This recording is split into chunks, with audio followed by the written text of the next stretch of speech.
Things are happening, and those lights coming on are basically showing that. Communications, targeting information, blast door controls, your workstation as the commander. Deputy commander was over here. Their primary responsibilities were safety, security, and communications. And here to support the commander as well as the backup officer. Locator board to track any visiting personnel on the site. If there was a crisis or safety situation, they could account for people, know how they were moving, know where they were located, get them to safety. Different antennas up above that Susie was pointing out to you, I pointed out to you. They're in the background. They have their own underground backups in their silos. These are the controls for those. Mechanical wind-up clock.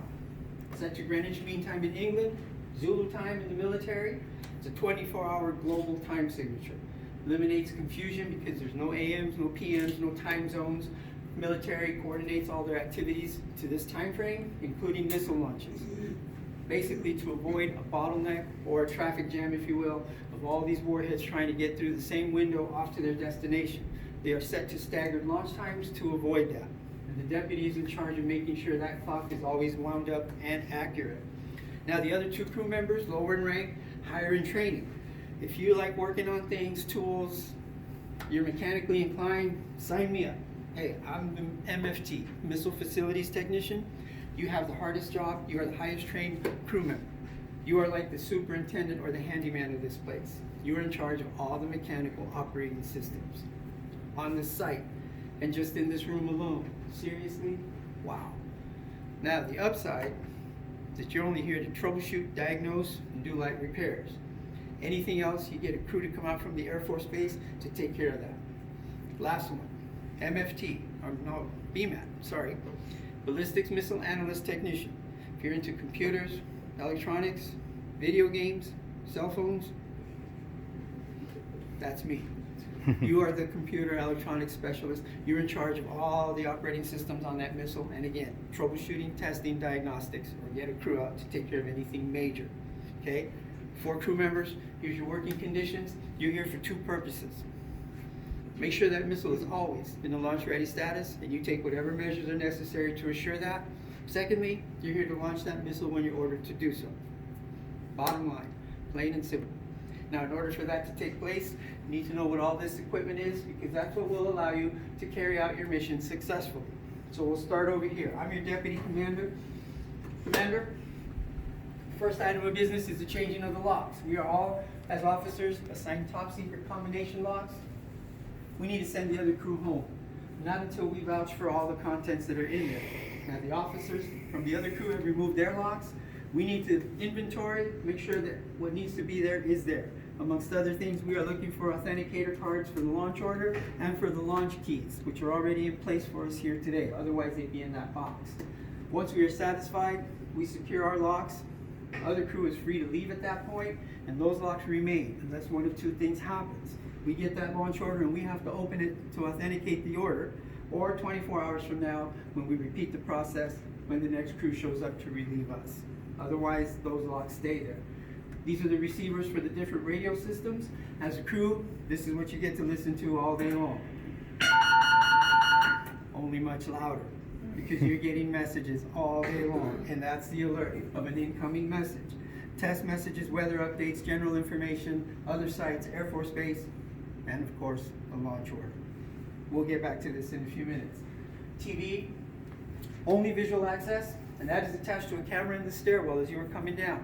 Only for security purposes. That's it, just to see who was entering and leaving the site. Anything else that you needed to see, you physically got up to inspect, or again, relied on your indicator lights to tell you what was going on. This panel, and then these 2 over here were connectively, electricity. They were for monitoring and controlling electrical services and machinery. Local utility company provided the power. They were the primary source.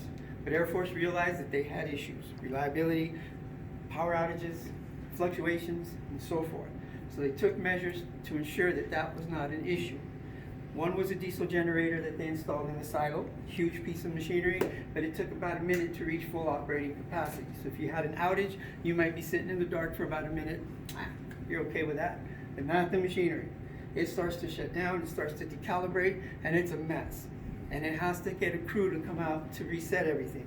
And again, any downtime is bad time, because you're here to make sure that missile is always ready to launch, and you minimize as much as possible any downtime. So for that reason, they had 2 backup batteries down below. About the size of this console here, always charged, ready to go, so there's no gap. If there's a power outage, EMPs are going to take that out anyways. You have those batteries to back you up and sustain the complex even to the point of a missile launch. So they knew what they were up against, and they were well protected. This panel here, if you've ever had a flat tire, check engine light, or dead battery come on in your car, you know how annoying that is.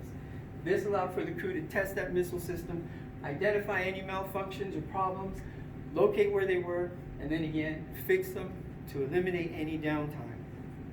Up here, these are for the tipsy radars. If anything triggered up above, you hear an alarm going off down here. More times than not, wildlife. I don't know how many bunnies, deers, coyotes, javelinas were escorted out of here in handcuffs. By the way, do you know how hard it is to handcuff a coyote? It was rarely people. Didn't matter. You didn't take it for granted.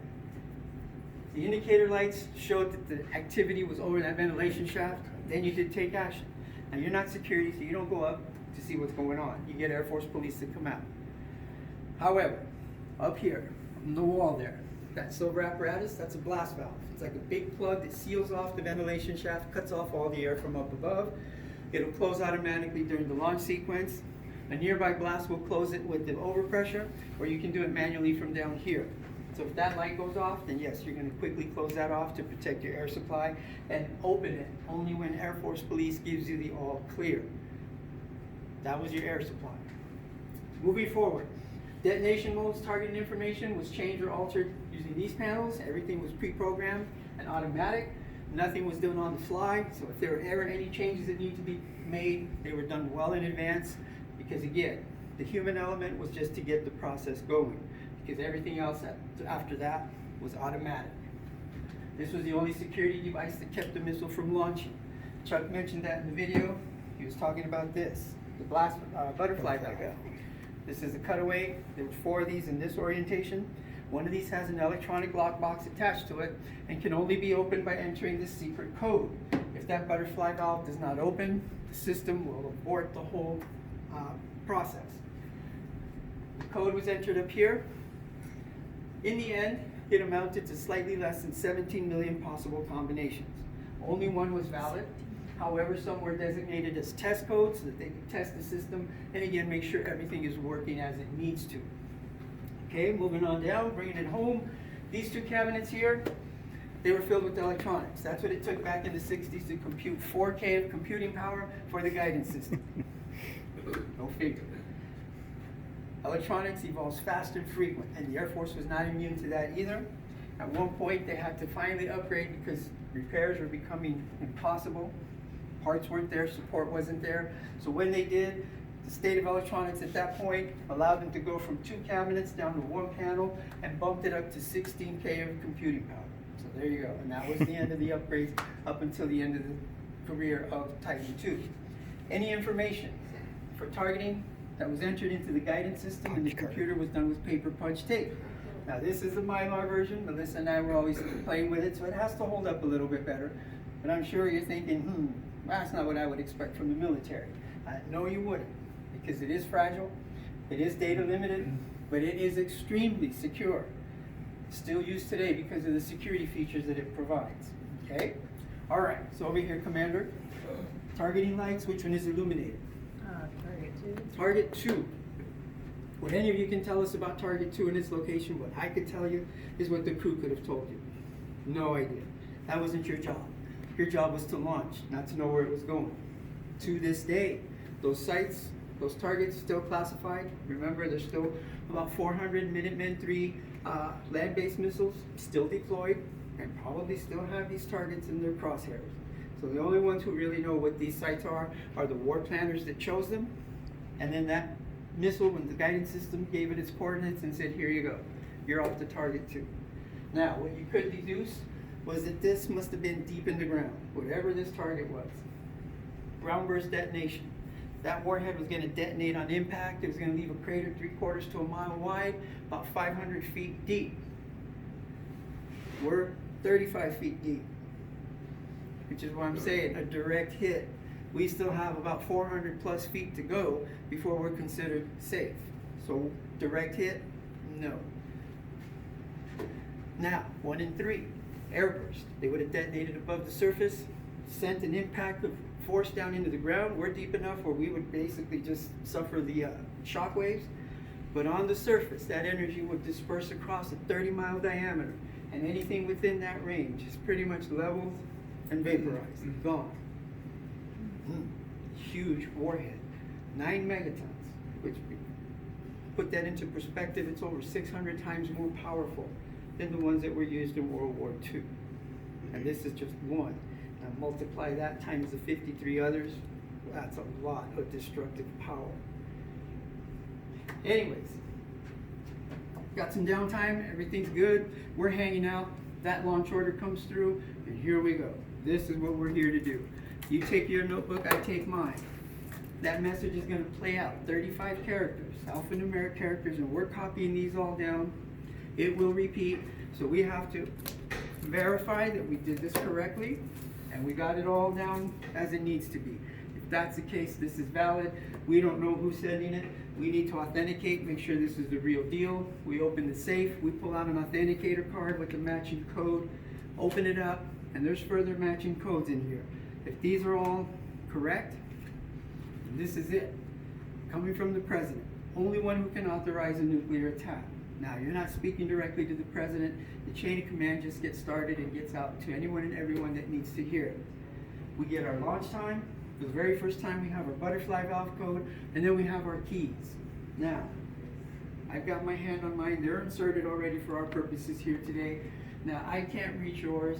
And I'm sure hoping you can't reach mine, because if you can, you're really going to creep me out. Because you've got a wingspan of over 7 feet, which was deemed highly unlikely down here. Now, we get the comment once in a while, well, what about a basketball player? Yeah, okay, but more than likely they would be in the NBA and not enlisted in the military. So there you go. It was just deemed highly unlikely. Now, spring-loaded, so you can't run and turn each other's keys. No, and they have to be held simultaneously.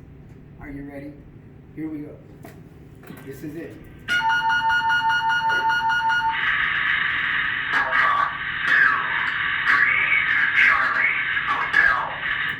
35 of those are going to play out, and we're copying them down. It will repeat. We switch notebooks. We validate. Second run through, it's correct. Commander, we have a valid launch order. You say, I confirm. I confirm. We authenticate. Commander, we have an authentic launch order. I confirm. Commander, our launch time is now. I confirm. Commander, we have a valid butterfly valve code. I confirm. Say enter code. Enter code. Can you read what's highlighted for me there, please? You're instructing the BMAT at this point. Lima, Alpha, Uniform, November, Charlie, Hotel. You may keep that card as a souvenir if you'd like. All right. Now, I mentioned to you, you're here to make the hard calls. That's why I didn't want to do this. You make that tough decision, instructing someone to turn those keys, that's about as hard as it gets around here. So you take over the process, you instruct me, you say, place your left hand on the key. Place your left hand on the key. Check. Say, on my count, turn and hold. On my count, turn and hold. Check. Say, 3, 2, 1, turn and hold. 3, 2, 1, turn and hold. Turn the key that way, hold it there, as far as it'll go. Watch for the green light to come on by your hand. Okay, instruct me to release. Release. Done. It's gone. That's it. That's it. That's it. No sparklers, sirens, dramatic music. Give me something. No, that's Hollywood. No. We've turned those keys. We have removed ourselves from the equation. We are no longer relevant to this process. We cannot change it. We cannot alter it. We cannot stop it. But these lights are coming on, and things are happening. First things first, the batteries are charging so that missile can fly under its own power and not rely on the site. The silo door just opened, the tipsies indicated that. Guidance system has interfaced with the computer, gave it its coordinates, you're off to target 2, bye-bye, we'll see you. The president calls, say wait, just hang up, because you cannot change that. Engines are fired. And there's the indicators. And then finally, what do you have here? Lift off. Liftoff. 30 minutes from now, 6,000 miles away, target 2 will be identified by the massive crater that's left in its place and the devastation that surrounds it. Done. Well, this part of it, we still actually have more to do, but we'll talk about that when we get back to the top. However, because you have successfully completed this part of the mission, you're hereby honorably discharged and relieved of your duties. If you will read what it says on your discharge card in red, I turn the key. turn the key. I'm gonna open it up. So we didn't want to do this. Thank you very much. All right, let's head out to the silo and see what's going on that end. Okay.